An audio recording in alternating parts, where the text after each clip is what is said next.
মাজুলীত সত্ৰাধিকাৰ বিধায়কৰ তীব্ৰ বাকযুদ্ধ দক্ষিণপাট গৃহশ্ৰমী সত্ৰৰ সত্ৰাধিকাৰ জনাৰ্দন দেৱগোস্বামীক মিয়াৰ এজেণ্ট আখ্যা বিধায়ক ভুৱন গামৰ এদিন পূৰ্বে মাজুলীৰ গৰাখহনীয়া সন্দৰ্ভত বিধায়কক সমালোচনা কৰিছিল সত্ৰাধিকাৰগৰাকীয়ে আৰু এই সমালোচনাৰ পাছতে প্ৰতিক্ৰিয়া ব্যক্ত কৰিছে ভুৱন গামে বিধায়ক গামে দাবী কৰে যে মাজুলীত এতিয়া পূৰ্বৰ দৰে ব্যাপক খহনীয়া সংঘটিত হোৱা নাই ইফালে বিধায়কগৰাকীয়ে এক বিতৰ্কিত মন্তব্য কৰি দক্ষিণপাট গৃহশ্ৰমী সত্ৰৰ সত্ৰাধিকাৰ জনাৰ্দন দেৱগোস্বামীয়ে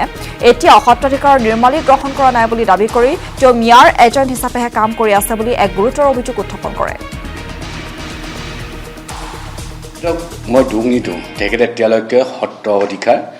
লিষ্টত অহা নাই সত্ৰ অধিকাৰ প্ৰভুসকলে মোক যথেষ্ট আশীৰ্বাদ দি আছে তেখেতসকলৰ আশীৰ্বাদতে মই এইবোৰ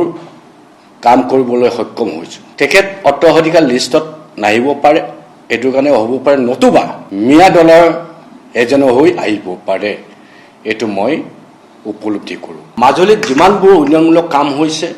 আমাৰ চৰকাৰ দিনত আমাৰ মাননীয় মুখ্যমন্ত্ৰী ডাঙৰীয়াই নেতৃত্ব লৈ তেখেতৰ আশীৰ্বাদত এই কাম হ'বলৈ সক্ষম হৈছে তেখেতে যদিয়ে সত্ৰ অধিকাৰ লিষ্টত আহে তেনেহ'লে নিশ্চয় তেখেতেও বুজি পাব নতুবা এইটো মই উপলব্ধি কৰোঁ নতুবা মিয়া দলৰ এজেণ্ট হৈ আহিব পাৰে যদি এজেণ্ট হৈ আহিলে অলপ অসুবিধা হয় তেনেকৈ মাজুলী ছাত্ৰৰ কাৰণে মিয়া দলৰ এজেণ্ট নহ'বৰ বাবে অনুৰোধ মোৰ থাকিল